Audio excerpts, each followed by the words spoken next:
Well, good afternoon, folks. I'm Marjorie Kaplan, co-director of the New Jersey Climate Change Resource Center, and it's my pleasure to welcome you to our center's Climate Academy on clean energy, greenhouse gas emissions reduction, and rapid decarbonization in the PJM region. Today's webinar will last until 1:30, and other than our presenters and our Rutgers team, you're all muted, so to communicate with us, please type your questions into the chat box, and we'll get to as many as we can during the Q&A session. Thanks to my colleague, Matt Drews here at Rutgers for his help with today's webinar. We'll be recording today's webinar and it will be available on the New Jersey Climate Change Resource Center website, more than likely by Monday, if not before. I'll put the link to where you can find it in the chat. I also want to mention that on February 16th at noon, we'll also be having a Climate Academy in partnership with the New Jersey Hospital Association. With national experts and some leading New Jersey healthcare providers on opportunities for New Jersey health systems and healthcare providers to address climate change, improve health, and advance health equity. So now let's turn our attention to today's event. We're thrilled to have Dr. Mark Rodgers, professor at Rutgers Business School, with us today to moderate our panel. Although he's in the business school, Professor Rodgers is an industrial and systems engineer whose research portfolio includes power grid expansion planning, simulation-based optimization, sustainability, and supply chain analytics. So I'm going to turn it over to Dr. Rodgers. Thank you so much, Marjorie, and it's really a pleasure to be here today with you all. Today we'll hear first from our colleague, Princeton University Professor Jesse Jenkins, who will give us an overview of a recent analysis his team has conducted on how the Federal Inflation Reduction Act will impact electricity costs, greenhouse gas emissions, and investments in electricity generation in the PJM region, and what else is needed to deeply decarbonize our region by 2035, while maintaining affordable and reliable electricity. After Professor Jenkins' presentation, we'll begin a discussion prompted by our distinguished panel of respondents, including Jeanne Fox, former president of the New Jersey Board of Public Utilities, former DEP Commissioner and former EPA Region II Administrator, Abraham Silverman, Executive Policy Counsel of the New Jersey Board of Public Utilities, and Mark Warner, who's standing in, I guess, pinch hitting for Steve Gabel. Mark is a vice president of Gabel Associates. Happy to have him on board with us. And afterwards, we'll have time for our panel discussion for questions from the audience. So feel free to put your questions in the chat box, which we'll be monitoring throughout this discussion. But at this point, I'd like to invite Dr. Jenkins to share with us his findings. So Jesse, the floor is yours. Mark, thanks for having me. Appreciate the opportunity to chat with the New Jersey community about our clean energy transition and some of the support we're now finally receiving from the federal government as we chart that transition forward.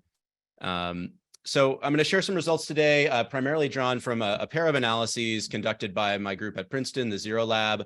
One, a report, you see the title slide here, Cleaner, Faster, Cheaper, focused on the impacts of the Inflation Reduction Act that passed in 2022. On rapid decarbonization goals in the PJM region. And PJM is the electricity market region that New Jersey's home to. The original PJ&M are Pennsylvania, Jersey, and Maryland, but the market region now spreads really across the Mid-Atlantic and into the Great Lakes region, as far south as North Carolina, and as far west as parts of Illinois, Indiana, and Michigan. It's the largest electricity market region in the country by population served and by volume of electricity sold and dollars transacted. And in many ways, it's a bellwether for the country as a whole because its electricity supply mix is roughly average for the country as a whole as well. We don't have the worst renewable resource potential in the area. We don't have the best resource potential. We're kind of right in the middle. And so in many ways, so goes PJM, or as goes PJM, so goes the rest of the country. We've also been doing modeling at the federal level, or at the national level, of the impacts of federal legislation as part of our REPEAT project, which stands for the Rapid Energy Policy Evaluation and Analysis Toolkit, a project that we kicked off in 2021 to try to keep a real-time view on the evolving federal energy policy landscape and how much progress we've made and still have to make on the path to net zero greenhouse gas emissions. So you can find that at repeatproject.org, and I'll share some results from that study as well. So before we jump in, it's important to note that for those of you who don't spend a lot of time following Congress or just catching up, The last congressional cycle that just concluded from the 2021-2022 117th Congress was really momentous when it comes to federal energy and climate policy. And at the end of, the conclusion of that session, we now have, for the first time in American history, the full financial might of the federal government aligned behind the clean energy transition. Up to this point, we've had states like New Jersey stepping out ahead, trying to lead the way on clean energy policy. And we've had on again, off again support from the federal government, usually for very specific technologies, not anything comprehensive, and often expiring at inopportune moments every couple of years, only to be extended at the last minute in ways that lead to substantial business and investment uncertainty and have really hamstrung the effectiveness of these policies at the federal level. All of that fundamentally changes now with the passage of the Federal Inflation Reduction Act and the bipartisan infrastructure law, both of which devote on the order of $500 billion of federal investment over the next 10 years to support clean energy technologies and to focus on making clean energy cheap. This is really in contrast to the other, primary strategy that we can use to shift economic incentives and decision-making in favor of clean energy options and away from our dirty energy incumbents. The other strategy, of course, is to make fossil energy or dirty energy more expensive through carbon pricing of one sort or another, either a carbon tax as has been pursued in Canada, in Norway and Sweden, Switzerland, other countries like that, or an emissions cap and trading program, as has been pursued by California, the European Union, and others, including the Regional Greenhouse Gas Initiative that our power sector is part of here in New Jersey, which puts a limit on greenhouse gas emissions and then creates a finite amount of tradable credits that then take on a value that prices carbon through the market. Now, those are very efficient and effective mechanisms for driving economic decision-making towards cleaner options. But of course, they also have the effect of raising energy costs. And as you might imagine, that's quite difficult politically and quite unpopular with the public to enact policies that primarily increase energy costs. And that's doubly so in an era when we're concerned about rapid inflation that is driving up energy costs and costs of living across the country. So in contrast to those strategies, the Inflation Reduction Act and the infrastructure law focus on a range of federal investments, tax credits, grants, rebates, and loan guarantees that actually focus on lowering the cost of clean energy below the cost of fossil incumbents, as opposed to increasing the cost of fossil energy above that of clean energy alternatives. That focus on making clean energy cheap is likely to make this policy substantially more durable and popular. It can, was credibly pitched then as part of an inflation reduction program that tackled healthcare costs and energy costs, two of the biggest drivers of the ongoing inflation that we're seeing now. And these policies, while there's dozens of individual policies in here, they collectively cover basically all of the clean energy solutions that we might want in our clean energy portfolio. And for states like New Jersey that are trying to deploy these technologies, it effectively puts all of those technologies on sale, cutting the costs for consumers and businesses and utilities by anywhere between 10 and 50% for most of the clean electricity and clean technologies that we want to deploy. So for example, clean electricity resources of all types, all carbon-free electricity generation now receive a large investment or production tax credit worth up to 30 to 50% of investment costs, or about $27 to $31 per megawatt hour produced. If you take the production tax credit, that range depends on bonus incentives available for domestic content, using domestic content, so made in America components and materials, or building in areas that were previously home to coal plants or coal mines or significant amounts of fossil energy extraction, so-called energy communities. This credit, importantly, now is easier to monetize for taxpayers. You can transfer it easily to any other entity if you don't have enough tax liability to take it on. That makes the credits much more valuable for the projects that are taking them. And nonprofits can receive direct payment. So municipal utilities, nonprofit universities, government entities, and others can now take advantage of these tax credits, even though they don't have tax liability. And the credits are now in place until the U.S. power sector cuts greenhouse gas emissions by 75% from 2022 levels. So instead of expiring every couple of years, those credits are now in place, likely for projects that commence construction through the middle or end of the 2030s, meaning we now have 15 or so years of long-term investment certainty for these clean electricity resources. Importantly for New Jersey and PJM as well, which relies heavily on existing nuclear power plants as a foundation of carbon-free and air pollution-free power that we can then build on to cut emissions further, the law also includes the first federal production tax credit for existing nuclear power plants. That credit is likely to fully cover the ongoing costs of operations for New Jersey's 3 nuclear reactors, which supply about a little bit more than a third of our electricity, and are currently supported by state subsidies that come from New Jersey ratepayers and customers. That provision alone could save New Jersey up to $300 million annually that is currently allocated towards the ZEC program. And over the period of 2024 to 2032, when the federal subsidy is in place, may be able to be reduced as much as to zero.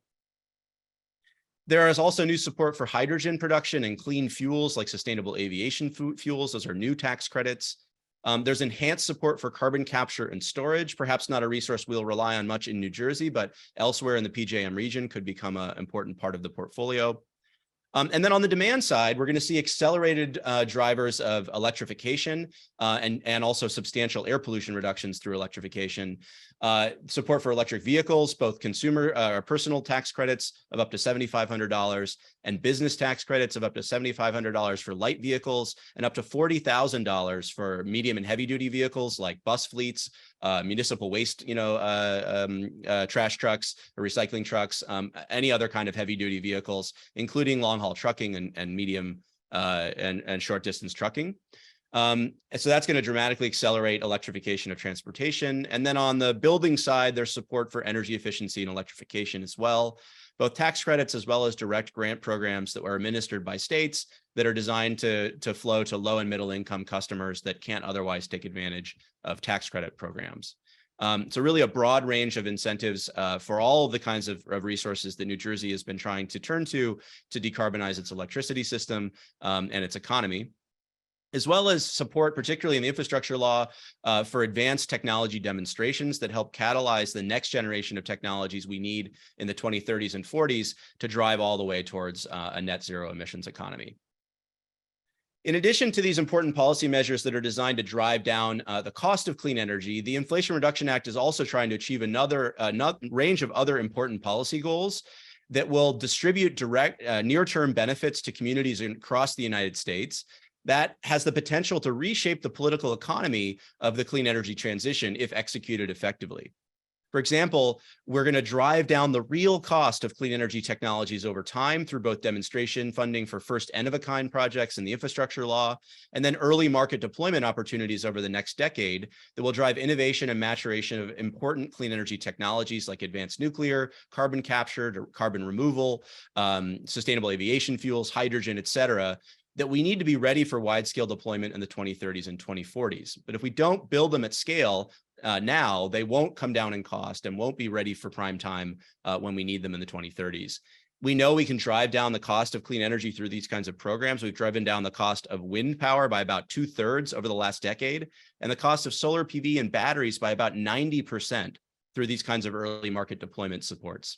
So we can do the same thing, repeat that success by making other clean energy technologies cheaper, which will make it easier for the next time we try to take more aggressive policy action at any level, not just in the US, but around the world where these technologies will become cheaper options for others.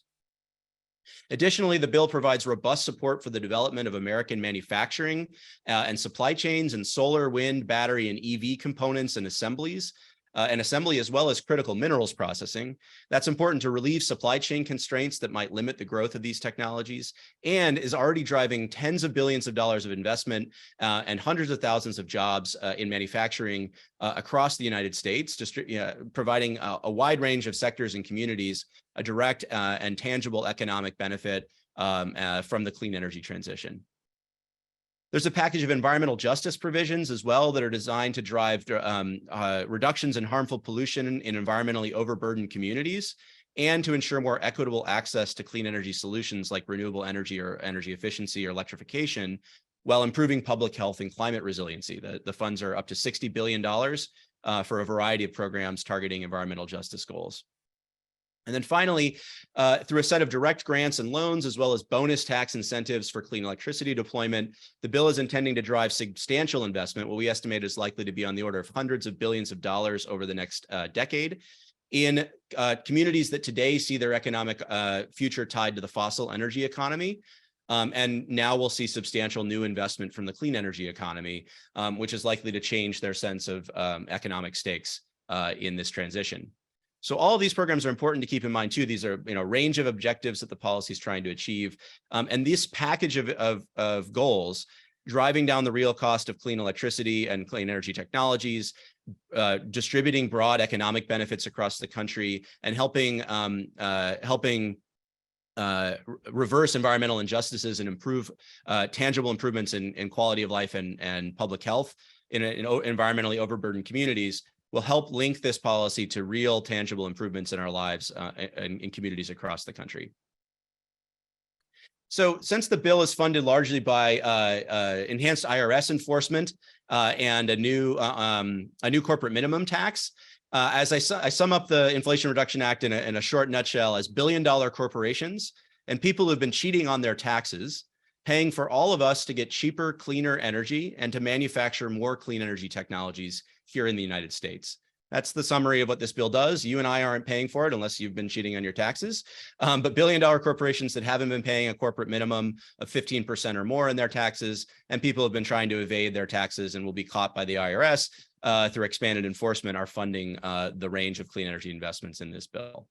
So pretty good deal, I think, and therefore likely to be quite politically durable over the future as well.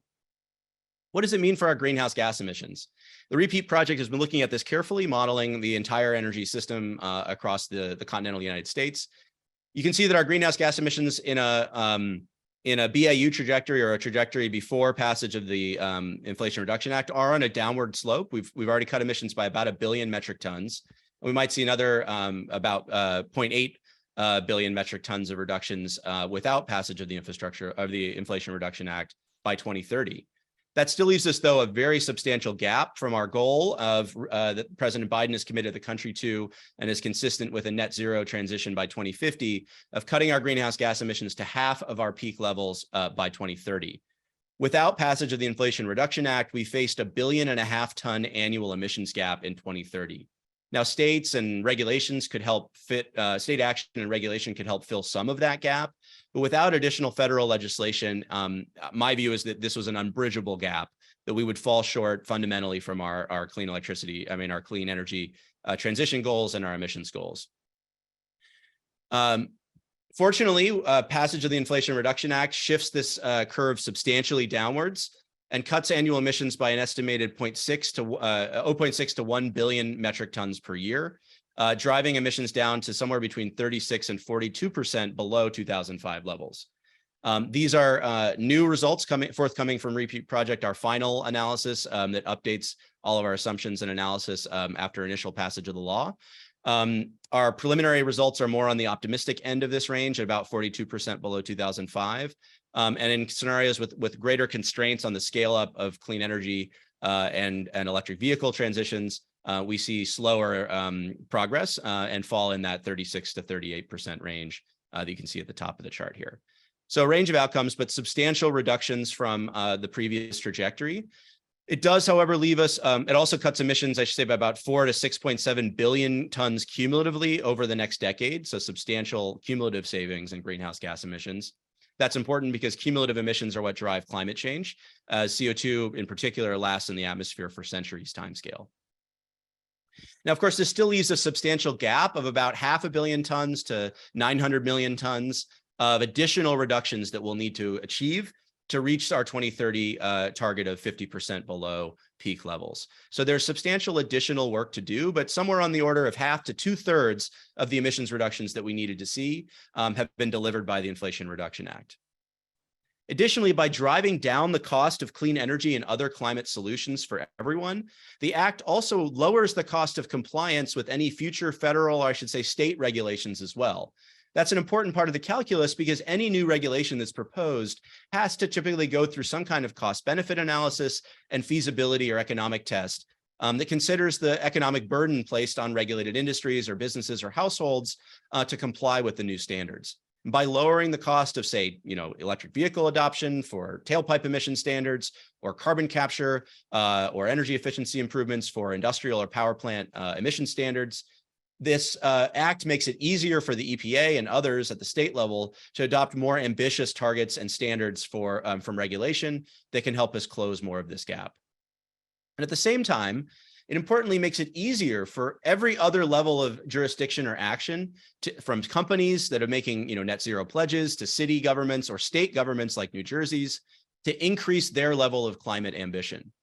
Because whatever level of climate action made economic or political or business sense prior to the passage of the Inflation Reduction Act, Uncle Sam just picked up the tab for something like a third of all costs of the clean energy transition.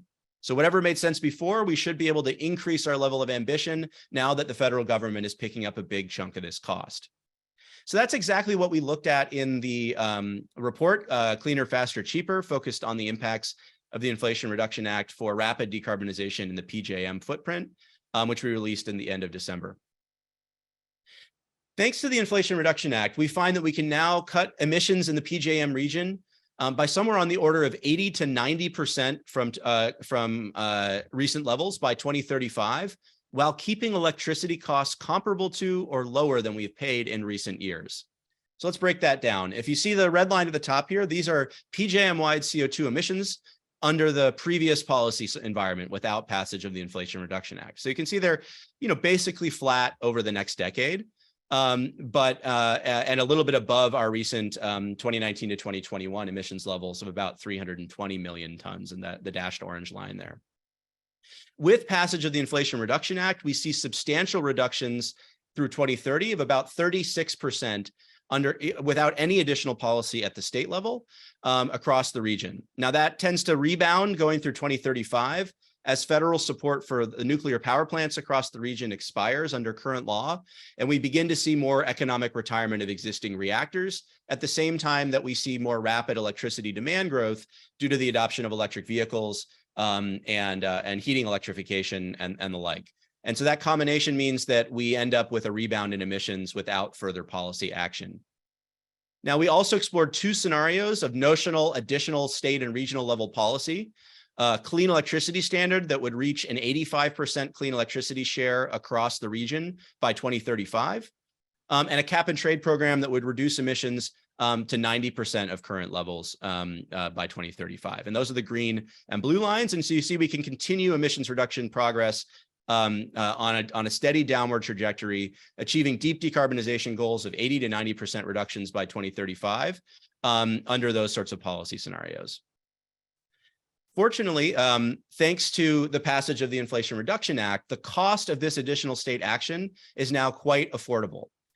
If you look at the range of costs that we've recently paid for bulk electricity supply costs, so everything excluding distribution network costs and retailing charges, we paid about $50 to $60 per megawatt hour over recent years from 2019 to 2021.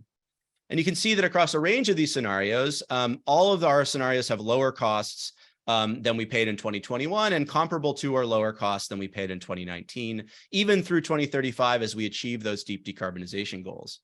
Costs are somewhat higher than the Inflation Reduction Act alone scenario, so increasing by about 10% relative to the IRA-only scenario, but still remaining quite affordable relative to recent costs. So in the $50 per megawatt hour range by 2035, even as we achieve substantial reductions, 80 to 90% in greenhouse gas emissions. This also holds across a range of sensitivity scenarios that we explored in our study that test the impacts of higher or lower costs for natural gas and coal as fuels, and also for wind, solar, and battery capital costs. And so you can see the range at the bottom there. We really stay below that, recent cost range in all but our highest cost scenarios with very pessimistic assumptions about renewable and battery costs and high fuel costs.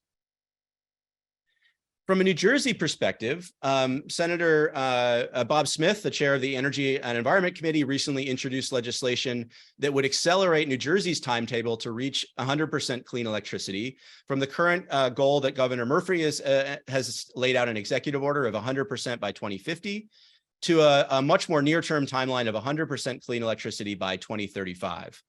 We find that we could achieve that goal while, again, ensuring that New Jersey costs for customers here are comparable to or less than those that we paid in recent years. You can see the range of costs here across a range of different assumption scenarios for how much It costs to source PJM clean electricity credits from across the region. That will depend largely on how much other states follow New Jersey's lead in increasing their level of ambition. We find that due to the Inflation Reduction Act, there'll be enough clean electricity likely deployed to exceed current state policy requirements, meaning that New Jersey, if it acts on its own, could procure resources from across the region for very low cost. That's the low end PJM clean resources scenario. But if all other states follow along and we get somewhere on the trajectory of 85% cumulatively across the region, clean energy by 2035, then we could see higher prices for clean energy credits due to greater competition and demand. And that's the higher range, the mid and high scenarios here. In all of those cases, though, we see costs on the order of $70 per megawatt hour, which compares to about $80, $79.20 per megawatt hour paid in 2019. That includes all of our state policy costs in 2019. 2021 costs were even higher than that with higher natural gas prices. About 2/3 of all of the resources needed to meet New Jersey's 100% clean requirement by 2035 would be met by New Jersey clean resources supported by existing policies, such as our nuclear fleet, new solar at the distributed and utility scale level, and offshore wind, the 7.5 gigawatts that is planned for procurement under current executive order by 2035. So that's enough to meet about 2/3 of our electricity supply needs in 2035, even as electricity demand grows substantially as we electrify transportation and buildings. And importantly, at minimum, the majority and as much as 90% of all of the New Jersey policy support that would be received by in-state New Jersey resources. So the majority of funding here, as much as 90% of the policy support, would flow to support development of New Jersey's clean economy and employment opportunities and economic development in the state. But it's important to stress that having the ability to source a smaller share, roughly 1/3 or so, of our overall requirement from a broad range of resources that can be competitively sourced across the PJM region is critical to achieve the overall affordability goals while also reaching 100% clean electricity. The reason for that is we have a limited amount of relatively expensive in-state resources that we can rely on. By opening up the portfolio to the full PJM region, we have access to both better quality renewable resources, a wider range of resource options, greater competition between suppliers, and the opportunity for competitive solicitations that draw in all of those resources across the region. And as such, we can expect those options to be far more affordable than continued reliance on in-state resources for higher and higher shares. And so we have to balance here the overall affordability challenge, an important concern for low-income customers, for businesses in the state, really for everyone, to keep electricity rates from going up relative to current levels, while also ensuring that the bulk of the policy support is directed towards in-state resources that drive local economic development opportunities. And we can do both of those things with this type of policy that's been put on the table now. The real challenge, and I want to close with this, is not the economic incentives anymore. Thanks to the Inflation Reduction Act and lower costs for wind and solar and batteries, we really see that these are economic options for us to pursue with the support of enhanced policy. The challenge is going to be how fast can we scale up infrastructure deployment and take advantage of all of the opportunities and the health savings, the economic development, the lower electricity costs that would come from tapping into these federal resources and building more rapidly our clean energy economy. To put that in perspective, this is the average annual rate of a transmission level capacity addition, so excluding distributed solar, that we see in our 85% PJM clean electricity scenario, compared to the average pace of capacity additions in PJM from the 2017 to 2019. This is our medium cost range scenario. So we can see here that the gray is our recent average pace. We would need to see the pace of onshore wind deployment triple and the pace of utility scale PV deployment increase by tenfold to be on track with the kinds of modeled scenarios that we look at here. Now, that's achievable. We've seen growth rates like this across the country as a whole, but PJM remains far behind our peers in other electricity markets in clearing the interconnection queue and supporting rapid development of transmission expansion and renewable energy resources across the region. If we look at what's in the current queue, these are projects that developers have proposed through the end of 2021 for connection to the PJM system. we can see that businesses and developers are indicating that there is a widespread business opportunity, even before passage of the Inflation Reduction Act, to deploy hundreds of gigawatts of clean resources across the PJM region. In the case of utility PV and batteries, what's in the queue now already exceeds the additions in our modeling through 2035. And that's, again, as of the end of 2021, we've got even more added. And this is all before passage of the Inflation Reduction Act. There are some challenges, though. Onshore wind is lagging behind what's in the queue relative to what we would want to see deployed in a cost-effective scenario. And by 2035, we are going to need to see deployment of additional clean, firm technologies. Those are technologies like very long duration, low cost energy storage, or dispatchable clean generation like advanced nuclear or natural gas with carbon capture, hydrogen combustion, or other options like that. Technologies that are available whenever we need them for as long as we need them and can directly displace natural gas power plants and generation in our grid while we meet our reliability needs. We don't need to deploy those technologies immediately, but in the 2030s, we will need to be deploying clean, firm technologies at scale. And currently, that's an area that we lack any commercial development in the region at the moment. So we have a long way to go in terms of accelerating the pace of deployment, but tremendous financial opportunity and environmental opportunities to cut greenhouse gas emissions by in the order of 80 to 90% regionally, to reach 100% carbon-free electricity in New Jersey by 2035, and to do so while maintaining affordability for electricity customers across the state and the region. Thanks. I look forward to the further discussion and response from everybody else in the panel. Thank you so much, Jesse, for sharing this in-depth analysis. This is really a detailed discussion to follow here. So it's really important stuff. So at this point, I'd like to invite our three respondents to come on camera. Each of them will take no more than about 5 minutes or so to provide some thoughts on about the analysis we've just heard. Briefly, I'd just like to remind the audience, if you have questions, post your questions in the chat. A lot of you have actually been doing that so far, so I'd like to continue to encourage you all to do that as well. But first, we'll start with Abe Silverman, who, again, is currently in the midst of investigating some of these issues as Executive Policy Counsel of the New Jersey Board of Public Utilities. Then after Abe, we'll hear from a well-known New Jersey energy consultant, Mark Warner of Gabel Associates. And then we'll hear from someone with a deep perspective on all this, thanks to her many years of public service in this space, the Honorable Jeanne Fox, former president of the New Jersey Board of Public Utilities, as well as former commissioner of the NJDEPE and administrator of EPA Region II. So without any further ado, Abe, the floor is yours. Why don't you take it away? So we'll get started with you, Abe. Great. Well, thank you, Mark. It is such a pleasure to be here with such a wonderful group of co-respondents. And of course, Jesse's always a tough act to follow. I thought I'd just start by giving you all a perspective of the things that keep me up at night. And literally, these are things that keep me up at night. I'm very glad that Jesse talked about our ability to deploy clean energy at scale. Of all the things that worry me, I worry that the clean energy transition is gonna fail, not because we can't afford it or because it's not technically feasible, but because our regulatory structures simply aren't there. And when I think about deploying $500 billion per year in this, or whatever it is, over the next few years into this space, and I look at where we are currently in that sort of deployment cycle, we've got a long way to go. And so a lot of the time that I spend in my current job is in really trying to get these regulatory structures up and running such that we can accommodate the mass amount of clean energy that's going to be coming onto the grid. I was sort of joking with the panelists beforehand. Right after this presentation, the New Jersey Board of Public Utilities is having its first kickoff session to talk about how to reform our interconnection rules at the state.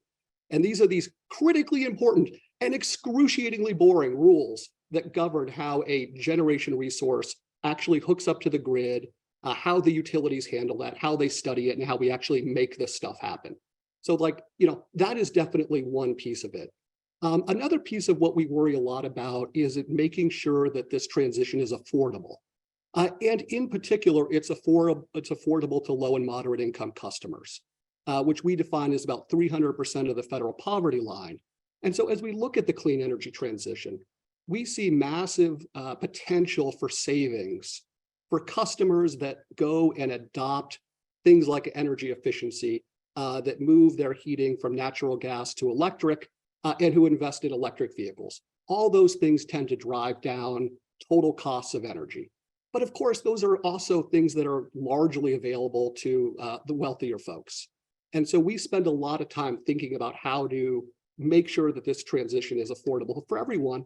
And I really like some of Jesse's work because it has showed pretty convincingly that with the IRA, we're really taking some of those cost considerations, and it's not like they go away, but we certainly see with the level of federal support coming that it puts significant downward pressure on all of the clean energy objectives. And that in fact, as we see the transition to larger regional clean energy production, you actually have more resources, more clean resources on the grid, which really do have the impact of displacing fossil fuel resources. And so, this is not the impact of the IRA is going to have a direct downward pressure on fossil resources, even though what we're actually doing is buying down the cost of going clean. And the last thing I'll say, and this is something that we spend, two other things that we spend a lot of time thinking about. One is the impact of all of our policies on environmental justice communities. And I think when we sit here and look at our policies and think about both the global climate change issues, we also need to measure that and take into account the impact on local communities. And one of the things that I'm really excited about is the idea that we can unify these two sort of disparate concerns, that the sort of large national, regional scale clean energy objectives enabled by the IRA are going to have a direct read through to pollution in our local communities. And so I think that's another piece of it that we spend a lot of time on. And then the last, and then I'm probably at my time here, is the reliability angle, because it is something that we as regulators have to think about. I love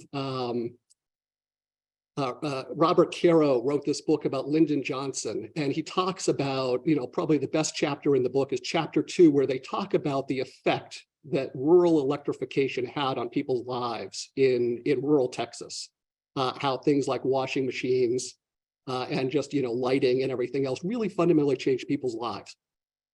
We can do this, right? I mean, we as Americans have deployed huge amounts of electricity infrastructure in very short periods of time, and it has really redounded to the benefit of everyone. And so, we spend a lot of time thinking about how do we do this transition? How do we bring all these new resources on in a way that it, respects the reliability limits of the system, while also recognizing that the system isn't static. And we have a history in America of building an electric grid that can handle the kind of power transition. We've gone from no electricity to electricity in a relatively short number of years. But we also have to make sure that we are looking at those T&D, jargon alert, transmission and distribution upgrades, and make sure that they're being done in an affordable and sustainable long-term manner. So, it's very exciting to hear all this stuff. And Mark, I'm very glad you're here as well as someone who looks at supply chain, because I really do think at the end of the day, we're going to need to work on making sure that supply chain and all of our regulatory structures can accommodate just this mass slug of clean energy coming in. And we don't, as government bureaucrats, become the barrier that stops the clean energy transition. So Mark, I think I'm turning it over to you next. Great. Thank you, Wade. Good afternoon, everybody. Mark Warner with Gabel Associates. I'm happy to be here today. There are so many things that we could talk about in this report, but I'm going to try and pull out just a couple of things in a few minutes. First of all, there's a lot to applaud in this report. So, Dr. Jenkins, I really want to, acknowledge this is a really fantastic piece of work. But I want to pull out two things to applaud in particular. One, this study is somewhat unique because it's so comprehensive. It's looking at a lot of moving parts that are happening at the same time. And frequently, many of these kinds of studies will look at just solar or just wind or just electric vehicles. And the results of those kind of smokestack studies can sometimes be misleading because, in fact, things are happening in parallel. So this study, I think, was a good example of the comprehensive approach we need to take to understanding the interplay between some of these moving parts. Secondly, I was encouraged because this study confirmed, as some other recent studies have also shown, that decarbonization can really happen faster and in a more affordable way than many people realize. If you look back over the last 20 years, every single year, there's new studies that come out that are more optimistic, more aggressive than the studies the year before. And so there are still a lot of folks that that have concerns about this strategy. And studies like this, I think, are really important to help show that it really is feasible. The technical resources do in fact exist, and it can be accomplished in a way that that's affordable for everybody. So that is great. There are some other things that I think we need to keep in mind as we look at a study like this. So this is really about context. It's not comments on the study itself, but instead it's some things that we need to keep in mind as we look at a study like this that are really important. One is this study, in essence, models PJM as a monolithic market, and it is. So the study did a good job doing exactly what it set out to do. But it's important to realize that PJM is, in essence, an overlay on top of a bunch of individual states. That's where the complexity lies, to be honest, because individual states have their own clean energy goals. The economics on a lot of these resources are very state specific. So the real policy challenge, and I wouldn't want to be in Abe's chair, to be honest, because the real challenge conceptually is how do individual states set goals, achieve those goals, manage the in-state economics through state-specific policies when they are part of a broader regional market that in fact doesn't have those goals. So we need to realize that this modeling is looking at PJM overall as a market, but we need to keep in mind how that plays out, given that it's happening over individual states. Let me give you one specific example of what I mean by that. Where these resources are cited really matters.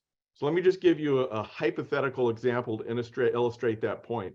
Let's say PJM reduced its emissions by 80% in the next 10 years. But if it turned out that that remaining 20% of fossil fuel generation was all in New Jersey probably wouldn't be happy with that outcome. So where the generation happens really matters to the individual states, and we need to reconcile those details while we look at what's happening in the market overall. The other important piece of context is this study was mostly looking at how IRA would reduce emissions and help control cost at a PJM level. It's important to keep the benefits in mind as we talk about those costs. What happens sometimes is it's very easy for people to look at a study like this and say, holy cow, we're going to have to spend $500 billion a year. That's not reasonable, but you have to put that, however much money it is, alongside the benefits that come along, the economic benefits that come along with reducing that emissions, improving public health, addressing equity concerns, and so on. So this study does a good job looking at economics and cost and emissions, but we also need to understand the context of the benefits that these investments would realize. Otherwise, you can't really appreciate what the cost numbers mean. So along with sort of applauding some key things and making sure that we have the right context, the study raises a couple of alarms for me as well. Not so much issues with the study, but things that this study is pointing to that we really need to pay attention to. One is this study shows that potentially emissions and costs could go up significantly after 2030. That's actually moving us even with IRA. And that's moving us really backwards from where we need to go. So we need to be, now that we have this early warning, we need to be trying to understand exactly why those emissions and costs could go up and what can be done about it in advance to make sure that that's not really the natural de facto outcome. Related to that, one of those drivers, I think this study really draws a big circle around the fact that capacity and especially transmission really matters. Because we're now going to be knitting together resources over the broader market, those transmission assets and the capacity cost in particular, and I'll add distribution cost as well, although that wasn't really part of this study. All of those costs make a really big difference, and we need to be looking really hard at how we can avoid some of the implications for both capacity and transmission And I just want to throw out that I think very smart use of storage is a possible way to potentially mitigate some of those impacts. The second one is, I think, at least to my mind anyway, this study shows that IRA can't achieve these goals by itself. In particular, there was a lot of reference in the study to clean energy standards, like the legislation that Senator Smith is proposing, other programs like RGGI. So sometimes folks look at this and say, holy cow, there's now so much investment coming from the federal level that we don't need to do anything else. That's really not true. IRA is going to make things happen, but it can't happen by itself. And these other programs, especially the clean energy standards at a state level, really make a huge difference. And we need to do that alongside what's happening with IRA, and think about our state policies in terms of how can our state policies leverage what IRA makes available and then help guide prioritizing how things develop in the real world. The last one is a lot of this focus was on PJM. I think that many people on this webinar realize PJM is terribly backed up. So if you really focus on the large scale generation resources, to Abe's point about pace at which these changes happen, PJM is really a constraint. So there's one of the things we have to understand is how we can really make this scale happen given that reality. So with that as a very quick set of notes, let me turn it over to a person that needs no introduction, my good friend, Jeanne Fox. Thanks, Mark. First of all, Dr. Jenkins, the report was excellent because it gave us a lot of information, but also, as Mark pointed out, very scary because by 2030, 35, we got a problem. And the IRA money goes away. Maybe Congress will do something else. Who the heck knows will be president and the administration. But that's scary stuff.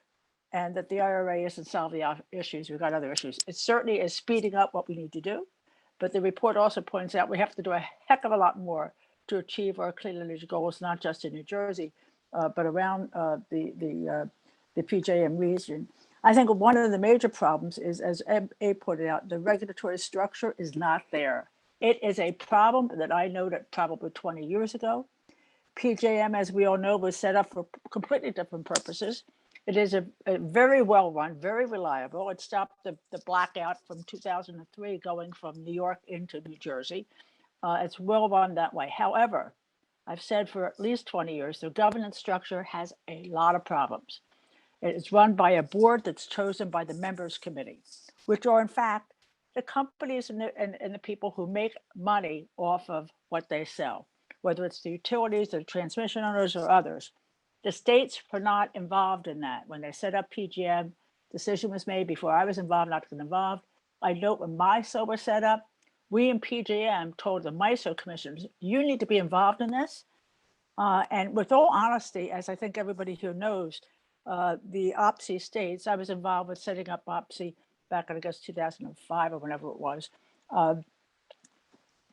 They rely on, for price control, the market monitor. Substantially, historically, have always relied on the market monitor. He, in fact, used to be, Joe Barron used to start at the BPU with me back in, I don't know, 1980, early 1980s. I know him well, and he cares about this. And thank God for market monitor. But PJM is not thrilled with him. The members, I don't think, are thrilled with him. But the OPSI rely on him heavily and meet with him regularly. Now, again, PJM has done great stuff, like, for instance, offshore wind. New Jersey has used the state agreement approach for that. Clearly, transmission is important, and PJM did that analysis for the BPU. Really great, comprehensive analysis of how that would work. It's going well, but PJM is regulated by FERC. This is a transmission issue, and it's only transmission that PJM is concerned about. That's their authority, and reliability, obviously, and hopefully cost effective. But it doesn't have anything to do with energy efficiency or really DER, distributed energy resources. Certainly things like geothermal and microgrids, that's not involved in it. That's an issue on the states and also an issue with DOE and the feds, and they've helped with the IRA on that area. But with all honesty, we got a problem with the governance structure and how it impacts moving forward. Luckily, FERC has been in putting out orders to allow what most of the states want, which is increased the renewables and energy efficiency and other things like that. But it's a fight. It's a fight within PJM to do that. Now they're working on trying to get the horrible interconnection queue cut down. Like 95% of them in a queue, which are really a 3-4 year queue, which is some is ridiculous. Moving to first energy, first serve make a lot of sense. And it's important that they're working on that. But this is moving way slow, and it is a problem. And I don't know how it's going to be fixed, but it is, as Abe said, this is a regulatory structure problem. The other things I wanted to mention, cap and trade. I'll tell you, I've been involved with that since the beginning. I was one of the initial people negotiating on RGGI on the first board of RGGI. The environmental justice communities around this country have been adamantly opposed to cap and trade because a lot of the pollution coming out of the generating stations is in their neighborhood. That's how we used to cite them, right? It's the easiest place to put them. They are, at least in this country, adamantly opposed to that. So I really think that's an area that in this country, again, will not be very popular in the states that are concerned about this communities, and also depending on who's in Washington concerned about them. I'm going to say what else.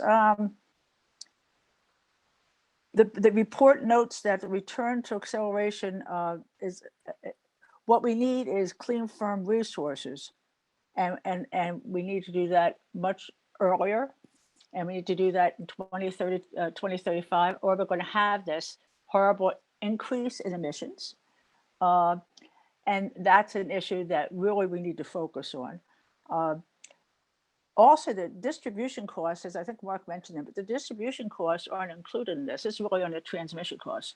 What is going on with DER? There is a lot of distribution costs that ratepayers will have to also pay for. And I think that is, the report really needs to look at that because those costs will be substantial.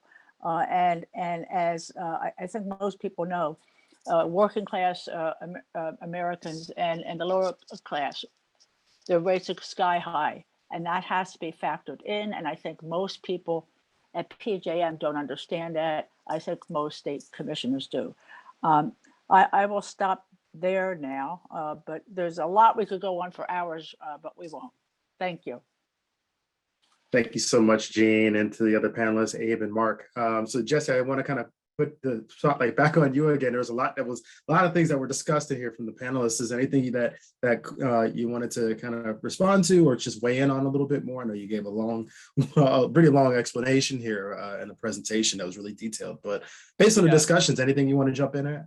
So I think I want to pick out a couple of things. One is I think the key observation that the Inflation Reduction Act pushes us a good deal along the way, and it greases the skids by making everything cheaper, right? Which is great, but it doesn't do the job on its own. And in particular, not only is it not sufficient in terms of the scale of incentives that we need, but it also is all focused primarily on just making stuff cheaper and easier, right? On the demands, on the supply side. There's because it was passed as a budget reconciliation act, and as such, through the arbitrary and totally bizarre rules of the U.S. Senate, they decided you can only pass, spending and revenue related measures in a budget bill, and so you couldn't include any sort of regulatory measures, and that made it particularly hard. Although I did work very hard to try to design a budgetary mechanism that would do this, to replicate a clean electricity standard type requirement at a federal level. The importance of that is twofold. Not only does it increase the ambition, but it also means that there is a drive on the demand side from utilities to go out and buy all that cheap, clean energy. And, that's something that's very difficult for us to model, a sort of subtle thing that is hard to put into a model. But in the real world, having, developers just, knocking on the door saying, hey, we got a lot of cheap, clean energy here, you want to buy it, is not as effective as also having utilities know that they have a requirement to year after year go out and procure additional clean resources. And so putting both sides of the market together, cheap resources from the federal subsidies, a pull from the demand side from a clean electricity standard, is a much more powerful way to speed things up and move things forward. And so, we couldn't do that at the federal level. We tried hard with the Clean Electricity Performance Program or Payment Program to try to, get it to work in that context. But states can do this. We already have a state renewable portfolio standard. that along with our support for existing nuclear plants will get us to about 85% clean electricity for New Jersey by 2030. Because demand grows from there due to electrification, that share shrinks to about 2/3 by 2035, along with the growing, which includes the contribution from offshore wind as part of that 50%. But we can now go beyond that and target 100% and make it clear that New Jersey will go out and procure these clean resources. And, in fact, if we move faster than our neighbors, we can lock up some of the cheaper resources out there, right, as other demand comes in later on. So I just want to stress, we got to do more than IRA on its own. The states have an opportunity now to step up their ambition. And there's this subtlety of, making sure there's demand pull along with supply push that is a critical point. The other one I wanted to emphasize is what happens after between 2030 and 2035 in our modeling. You see the sort of knee and the emissions and costs. And the real big driver there is the expiration of the federal tax credit for existing nuclear power plants. That's a huge boon for PJM, which relies on nuclear for a substantial chunk of our regional electricity mix. And for New Jersey in particular, where we get about 1/3 of our electricity from 3 reactors in South Jersey. And so we have, New York, New Jersey, Illinois, other states that in the region that were relied heavily on nuclear have made this choice at a state policy level to ensure that we continue operating those reactors. Again, because they provide a critical foundation to move forward on top of, right? If we're also trying to replace 1/3 of our electricity from existing nuclear, at the same time that we're trying to get rid of dirty fossil polluting power plants, we have to move even faster, twice as fast, just to stay in place. And we really can't afford to do that if we want to make rapid emissions progress.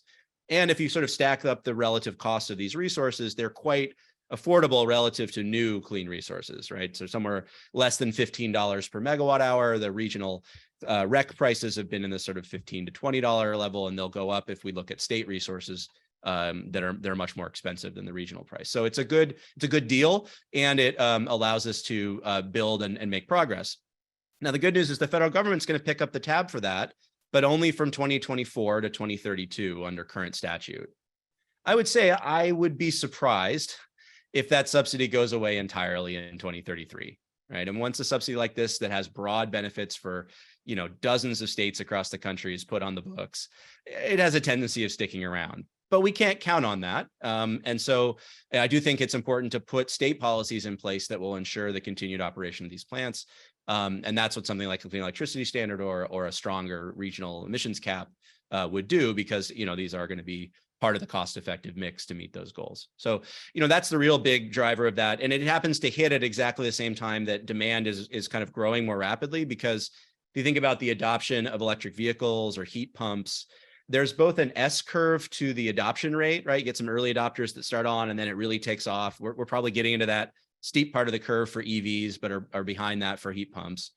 And then the stock lags behind the sales share. So even once you get to 100% new vehicles, are clean, you're only selling, a fraction of the fleet that's retiring and buying new vehicles each year. And so the fleet composition, which is actually what drives demand for electricity, is lagging behind that on its own S curve. And so the way that works out is that if, things proceed relatively quickly, we sort of hit the elbow of that curve in electricity demand growth in the early 2030s. So we need more energy at exactly the same time that the nuclear plants may be retiring without additional support. The combination of that is not great. And so we just need to make sure that we don't end up there, that we keep operating those plants as long as they're safe to do so. And that we're adding new clean electricity on top of that as fast as we can to keep up with that growing demand from the demand side, from electrification. So I think those are the two main things I wanted to emphasize. I thought all the excellent additional points made were great. And I would look forward to other questions from you or the audience, Mark. Great. Thank you so much, Jesse. And thank you to all the panelists again. I think this kind of time to kind of, have some informal dialogue. I'll try to, throw some questions out to you all, and, so we can kind of get some conversations going here. I think, a lot of these conversations here, I think, obviously we're talking about decarbonization here. And I think we think about the addition of renewables to the grid as a solution, of course, but we've got a lot of fossil fuel plants that are really a major part of satisfying the base load and satisfying the demand here. So have any of the analysis that you've all worked on really looked into the retirement of fossil fuel plants as part of this analysis, as we kind of look at further out into the time horizon. A lot of emphasis is focused on expanding the capacity. How do we figure retirements into that? Is that part of the equation? And how do we consider that? Yeah, we definitely look at that in the study as well. If you dive in there, you can see the region-wide results. What we typically see is not a whole lot of retirement of existing gas capacity other than some of the oldest, least efficient, most polluting plants. Because demand is growing for electricity, including peak demand, we need a lot of capacity, right? The ability to turn something on and have it there when you need it to meet those peaks in demand from EVs and heating, electrification, and everything else that's driving up peak demand. Renewables wind and solar provide a lot of energy, a lot of clean energy to the grid, but they don't provide a lot of capacity because they're not really there when you need them necessarily, right? They know that especially at high penetrations, the times when we need the most firm capacity is exactly when the wind isn't blowing and the sun isn't shining. And electrification can exacerbate that to some degree because it tends to shift our peak demand from the daytime, from air conditioning in the afternoons or evenings in the summer to overnight in the winter when it's cold, when it's less efficient to charge an electric vehicle, when you're running your heat pumps, et cetera. And so, solar doesn't help a lot there. Wind speeds are maybe high, but not reliably so in the winter. And so we need a lot of capacity. And the cheapest way to get that capacity is to keep online existing gas plants. However, all of the environmental and public health and environmental justice impacts of gas plants scale with the amount of gas we burn, not the amount of capacity that is sitting there idle on the grid. And that's an important distinction because in all these scenarios, we see declines in the amount of natural gas generation and therefore gas consumption throughout the PJM region, especially in those deep decarbonization scenarios. So we may keep the gas plants, but we're not going to burn very much gas in them. That means less fracking to produce supply. That means less methane leakage in the supply chain. That means less pollution in frontline communities, et cetera, and less CO2 emissions. And that's really the key. The wind and solar do displace gas burn, but they don't necessarily drive gas capacity retirements. If we want to replace gas capacity, which we should in the longer term, we do need these advanced clean firm technologies that today are largely, just at the beginning of their commercialization process, but are being dramatically accelerated by support in the infrastructure law and the Inflation Reduction Act. So we're seeing, the first commercial projects for advanced nuclear projects, for the alum cycle, which is a gas power plant with carbon capture that doesn't produce any air pollution. It's a pure oxygen combustion environment, so there's no NOx created from the atmosphere. Hydrogen combustion, the linear generators, which again are a very low emissions way to use biogas or hydrogen or natural gas. Long duration energy storage, like Form Energy's metal air batteries that they're building in Minnesota and Colorado, and on and on and on. So, the first N of a kind of these will be deployed this decade, thanks to public policy support. New Jersey could help there by having more proactive support for what the mix of resources that makes sense in our region, to ensure that we're also pushing those technologies forward. And then the hope is that they are commercial and ready for displacement of natural gas generation in the 2030s. Particularly from 2030 to 2035 to say 2045. The statute that was introduced by Senator Smith has some very specific provisions in it to try to accelerate that process and to ensure that we don't just meet 100% of our energy needs, but also all of our reliability needs from those clean resources by 2045. The reason it's a little later is just because we need time to make those technologies, commercially available and mature before we can really rely on them exclusively. But we can make progress deploying more and more over the next decade and pave the way for that goal by 2045. I just want to chime in here because one of the, I've seen a lot of the comments go back and forth from your excellent questions from your audience. But one of the things I think is really important is to pick up on what Jesse said about the distinction between clean megawatt hours. So that's actually the electricity we consume versus clean capacity. And so how do we think about this trade-off between we want 100% of the electricity we use to be clean, but we also need to think about, on those days when I know people get tired of hearing this, when the sun doesn't shine or the wind isn't blowing, how do we think about meeting our reliability needs? And so one of the things that I've been very excited about over the last couple of years is the board has really been leading this discussion with PJM. And this gets so wonky so fast. But when we think about resource adequacy, which is this term for making sure that we have the generation located in the places that it's needed to maintain the bulk of reliability of the transmission grid. That is really a split jurisdictional question between PJM, which is ultimately a creature of the Federal Energy Regulatory Commission, as well as states like New Jersey that have something to say about where generation is located. And so we have really been pushing to incorporate into the PJM market state policy preferences. And when we think about our policy preferences, we really do, when we talk about these discussions, talk about clean megawatt hours, such that we're just increasing our bulk purchases of clean energy, but also clean capacity to make sure that we have these kind of clean, firm resources that Jesse's talking about. And I think we often have a very healthy debate about whether we need to start purchasing those clean, firm resources, start setting price signals in 2025 or 2030 or 2035. But, all of that means today when you think about, sort of a 5-year policy development cycle. And so, PJM is both a great curse because we are dependent on the carbon emissions of this larger grid that includes a lot of states without as aggressive clean energy goals as we have.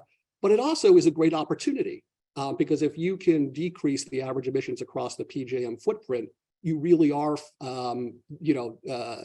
decarbonizing the 13 states plus the District of Columbia. And so we have this extended reach that we wouldn't have if we were sort of part of our own little mini state specific kind of market structure. So anyway, I think it's really important to think about those two as, for those of you in the audience, whether it's students or otherwise, we really do as policymakers think about those as two separate questions with perhaps a slightly different answer on both sides. Yeah, and if I could just add a quick thought to that, that just reinforces both those points. It's important to keep in mind how disruptive some of these clean technologies are compared to the way the world and the market works today. My favorite example of that is storage. When you look at some of the challenges that Abe was just talking about the distinction between clean energy versus clean capacity, and then look at the structure of PJM today. I mean, for example, in PJM, we have what people think of as baseload plants, and then we have peaker plants. If we imagine a world where there's really deep and widespread deployment of storage, all of that profoundly changes. Storage allows the scenario, it enables the scenario that Abe is describing, where you could still have a very high fraction of clean megawatt hours, regardless of what the capacity profile is, because batteries can kind of help close that gap. And you may end up in a world where the current market structures that are driven by resource dispatch related to how much a peaker costs versus how much a baseload costs, that dynamic profoundly changes once you have enough storage in the architecture. So I think, and this is not a criticism, I think Jesse's model in essence projects, for the most part, the way the market works today. But we need to keep in mind that some of these technologies, especially storage, could really profoundly change what those structures are. And if we're smart, it could change it for the better. Could I want to add on. Yeah, sure. I think one of the, and again, I'll say what I think because I know I'm not in charge of anything and I'm not working for anybody, but the members of PJM want to make money. That's their job. On the other hand, some of them won't make money out of a lot of the DER, the distributed energy resources. And so that to me is a huge problem. It's clear to me that in many states, the utilities, the transmission owners and others who are members have blocked movements to move ahead on DER. That's a big problem. And the way PJM is set up, that will continue. It's either the FERC or DOE or EPA could deal with that. And some states are dealing with it, like New Jersey, I'm very proud to say, is the one who has a state agreement approach for offshore wind, thank God, and is doing a great job in that. Again, working very closely with PJM, who did their analysis. But the problem is PJM, the huge problem is PJM listens to their members. That's how it's set up. It's a bad thing. The other thing I want to mention is regarding the nuclear power plants. Again, if safe, I used to demonstrate against the nuclear power plants when I was a youngster. Crazy idea, but Mike Wink and I talked about this 12 years ago when PSEG wanted to shut down the nukes because they couldn't make enough money, although they were still making money, and probably could do the reliability must run, but crazy idea, but why doesn't, if they can't make money off it, why does not New Jersey set up a power authority and take over in 2030, whatever it is, again, if they're safe, the 3 nuclear power plants in South Jersey and run it at cost, paying, again, good salaries to the people who do a great job managing the facilities, but they don't have to make 18%, 15%, whatever returns. I think that is a substantial problem with us. I think if those nukes are safely operated, and they have been very well operated, and they would continue to be safe, I don't see why they should be shut down just because public service can't make the returns that they want. Thank you, everyone. I think, this conversation is really important, and me as a supply chain professor here can kind of see the relationship kind of between production and inventory and reliability. And, we think of, from my perspective, think of the electric power grid as one giant production system, right? And being able to balance supply and demand in real time, managing your capacity. It's really like several system constraints, but at the end of the day, the goal is to provide customers with the right amount of electricity at the right time, at the right price. And I think a big part of that is, as we transition to, more of a decarbonization scenario, the leveraging storage, right, to mitigate that intermittency in the renewables, but also the transmission market, right, and the transmission infrastructure. So I guess one of the questions I have is, how can we upgrade, or what's put in place to upgrade the transmission network? And I guess this is more for you, Abe and Mark, right, and anyone on the panel, quite frankly. But how are we leveraging that side of that side of the equation, or that side of the network, to better be able to transmit electricity throughout the region, so that it arrives at the right time and with minimal losses along the way? So this is something I'm so passionate about, because every single model, and Jesse, I think you would agree with this, every single serious model that looks at long-term decarbonization in this country says we need more long-haul interstate transmission. I mean, like, bar none. And we know we need that here in New Jersey as well. There are parts of the state that are underdeveloped, and where the distribution system simply can't take the amount of solar that we have the opportunity to put onto it. So, we need smart investment in the transmission and distribution system. And we in New Jersey have really pioneered some of these efforts, looking at things like, the state agreement approach, which is such a wonky term, but what it really is New Jersey was allowed to say, we have a policy of having 7,500 megawatts of offshore wind by 2035. So let's identify the parts of the transmission system that need to be upgraded, and do it in an organized, efficient manner. And so when we look at, the problems about what's stopping us from doing transmission, the kind of mass transmission build out that we need, one is our siting and permitting rules are extremely antiquated and simply are not ready for this kind of infrastructure improvement. So that's like one thing that's a combination state and federal issue. The other is that our transmission planning processes are really geared at identifying reliability issues and not at building out the system that state regulators say that we need to meet our public policies.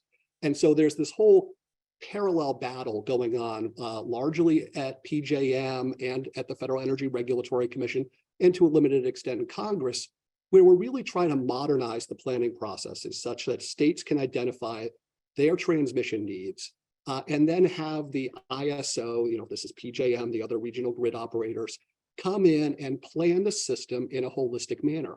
And we have showed, I think quite convincingly, not just us, but a number of other parties, that we save billions and billions and billions of dollars when we do these kinds of things in a sensible, holistic manner, versus sort of having, oh, okay, we're going to upgrade this line to help this particular customer. Then we're going to upgrade this line for this particular customer. And then actually we're going to have to come back to that first line and upgrade it again for another customer. When we could have looked at it and we said, well, actually, there's this line, which is maybe 50% more expensive up front, but would have saved so much money and time. And so anyway, sorry, you got me on a rant here, but I do think, national transmission policy is lacking. I don't see that changing anytime soon. So we at the state level really have to work with other allied states and, you know, kind of play dirty when we need to, including pushing things like the offshore wind transmission through the PJM process, which, you know, was a major struggle to get it in there. But it's kind of what we have to do because every single scenario says we need that kind of transmission investment if we're going to meet our decarbonization targets. Yeah, I just want to provide some numbers on that from our repeat project analysis for the whole country. We looked at the pace of transmission expansion that we see in our IRA scenario. So just not to go further than IRA, but just to meet what, you know, the half to 2/3 of the work that we need to do in IRA, we need to be expanding the grid at about 2 to 2.5% per year additional capacity. Doesn't sound like a lot, but over the last decade, we've only expanded grid capacity at 1% per year. So we need to more than double the pace of transmission expansion relative to what we've been doing recently. Now, there are two reasons why we have to do that. One, we're trying to add a lot of new renewables to the grid, and our grid was not built to go to the windy places or the best sunny places or to move power, you know, back and forth across broad regions to balance that out. It was built to tap into, you know, hydro plants and mine mouth coal plants and things like that, right? It's from another era. So we have a different grid, different resources. We need more transmission for that. But keep in mind, again, at the back of your head, we are going to enter a new period of rapid demand growth in electricity, something that we haven't seen nationally or in PJM for 15 or 20 years. Demand has basically been flat because, you know, energy efficiency policies like we have in New Jersey and elsewhere are offsetting the growing, you know, population and economic progress and you know, demand for energy services. And that keeps electricity demand roughly flat. But if we shift a big chunk of our current fossil energy demand from transportation and heating, et cetera, from oil and natural gas to electricity, we're going to see demand growth again, really steady demand growth, even with all of our energy efficiency measures. And that alone needs a bigger grid, right? And the last time we had demand steadily growing by about 2% per year in the 1970s, 80s, and 90s, we did expand the grid at 2.5% per year. So we can do this, but we haven't been. And it's really important to remember that we have not been doing it. We're not doing our job right now. PJM is not doing its job right now. The federal government doesn't have siting authority over any national interest transmission lines, which is just kind of bizarre when you think about how our government typically works, where interstate commerce and the national interest is governed by federal regulation, and, you know, local commerce and state issues are, you know, pick up at the state level. For, you know, weird historical reasons, the fact that our grid started at the state level and then grew up and eventually became a national grid, we don't have transmission, you know, permitting authority at the federal level. It resides at the state level. And so you want to cross multiple states, you got to get approval from every single jurisdiction along the way. And any one of those can veto a project and then it's dead. And, you know, we would not have built the federal highways that way. We don't build natural gas or oil pipelines that way. They're sited at the federal level. And it's kind of nuts to think that we can meet this rapidly growing demand for electricity and a cleaner energy grid that taps into new resources without, you know, some kind of expanded federal role here. So I do hope that does stay a focus in Congress, but it would need an act of Congress to change that. And there are some things FERC can do, you know, on its own to help with that, to expand coordination between regions and things. But it really would be nice to have Congress do its job here and help us out. You know, I would like to jump. Go ahead, Mark. I just wanted to add briefly. I agree with a lot of what Abe and Jesse just said, but I want to add 2 points. One is I don't disagree at all that we need to seriously be thinking about how transmission grows as a result of all these changes happening. But we shouldn't lose sight of the fact that there are some things that we can probably do to minimize how much transmission is really going to be needed. Transmission is really, really, really hard for a lot of reasons. And my view is that if we can only accomplish these goals under the assumption that some miracle occurs in how fast we get transmission done, that's a high risk strategy. So I think we need to be pushing on transmission, absolutely. But there are also ways that we can reduce our requirements on transmission and therefore make the problem more feasible. The other thing I wanted to highlight, and this is building on a point Abe made several times, you know, as a guy that builds these projects every day, we see time and time again cases where we can make it economic, where it's technically feasible, but there are regulatory barriers that basically make it impossible to do something that the state policy would want us to do, and which is economically viable and technically viable, but from a regulatory perspective, very, very difficult. So there is, in addition to these PJM level issues, there's a lot of work that can and should be done at the state level to help, reduce the barriers for all of these projects. And, back to one of the common themes, IRA is a huge step forward. There's a lot of stuff that's happening at PJM that needs to happen, but that has to happen in parallel with significant innovation and advancement at the state level, especially regarding some of the regulatory structures that unintentionally, I want to emphasize that, Abe, unintentionally get in the way of helping us meet our goals.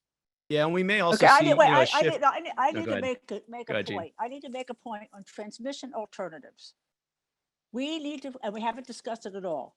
This country, these states need to look at transmission alternatives that would be less expensive and better in the forefront going forward. It's been done in New York in some places. It's being looked at other places. When I was doing environmental stuff at EPA and DEP, wetlands, you had to look at alternatives that were cheaper and that would meet the same goal or better. We need to look at transmission alternatives to cut down on the needs of transmissions. Obviously, there's a lot of transmission we do need, but there are others that can be set aside. And what concerns me is I was on the National Academy of Science panel on grid resiliency. We looked at all kinds of things. One of the big things is, and it's obviously in the news now, is terrorism to our grid structure. If we had many more local DERs, I don't know, community solar or microgrids. Puerto Rico, I know Puerto Rico's doing a lot of microgrids. They are much more resilient. They can't be taken down as easily by a large transmission line going down. We have to friggin' look at these things. The problem is the members of PJM, again, they don't make money off of that. And that's why we need to look at transmission alternatives that would be at least as good and would be cheaper and certainly not at risk from all these terrorism risks and other weather risks. Sorry there, Jess. No, it's a great point. I was going to say something sort of similar. I mean, it's a both and story. I mean, so that level of transmission growth is what is the lowest cost way to go forward.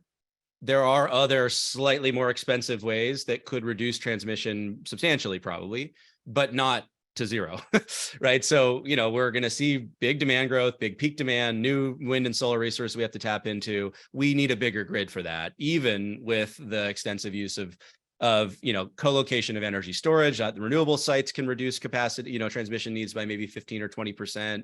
Building, dispatchable generation and storage, in the distribution network at substations can help avoid some of these upgrades, et cetera, et cetera. But it's probably something like knocking that down by a third. So, instead of growing the grid by 35%, we only need to grow it by 20%, but it's still a lot of new transmission to build. And that's why we need to pursue all the solutions. We also should recognize that if transmission growth is constrained, it may really limit the role that wind power in particular can play in our portfolio, because wind tends to drive the need for much longer transmission lines. There's sort of a simple physics reason for that, which is that both wind power and solar power are ultimately driven by the sun, right? Incoming solar radiation. And that varies by about a factor of 2. The difference is that the solar panel converts that energy directly into electricity, so proportionately, whereas wind power goes up with the wind speed cubed.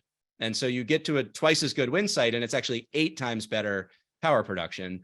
And that's why we want to build wind farms in the windiest spots. And also those tend to be where people don't live, because who wants to live somewhere where it's, 15 meters per second every, average wind speed or something. And so wind tends to drive the bulk of the transmission build out in our work. And if we can't expand transmission so much, we'll have to lean more heavily on solar storage, and ultimately probably more firm resources that are more energy dense and can be sited closer to where we need them. If that's the case, then we don't just need the firm resources for their capacity, we also need them for their energy contribution. And so that tends to shift towards lower variable cost, higher upfront cost resources like advanced nuclear or advanced geothermal, which could then reduce transmission build out a lot. So this is something our group studies. Yeah. We're very worried about the need to do this too, and we want to make sure we can find the ways to minimize it as much as possible. Yeah. Right, so really quickly, guys, I just want to make sure I'm getting to a couple of audience questions here as well. So this is really important conversations, but I want to make sure that we squeeze in a couple of questions here that are coming in through the chat. So really quickly, I know we had talked quite a bit about retirements and such, but I want to kind of think about more of the role of kind of community in this. How, can we address the role of metropolitan planning organizations and cities or any other actors that haven't really been talked about today? What are their role in this transition, and how can they make this transition more effective? Well, in New Jersey, we have Sustainable Jersey, which works with municipalities. They have green teams. They used to be environmental commissioners.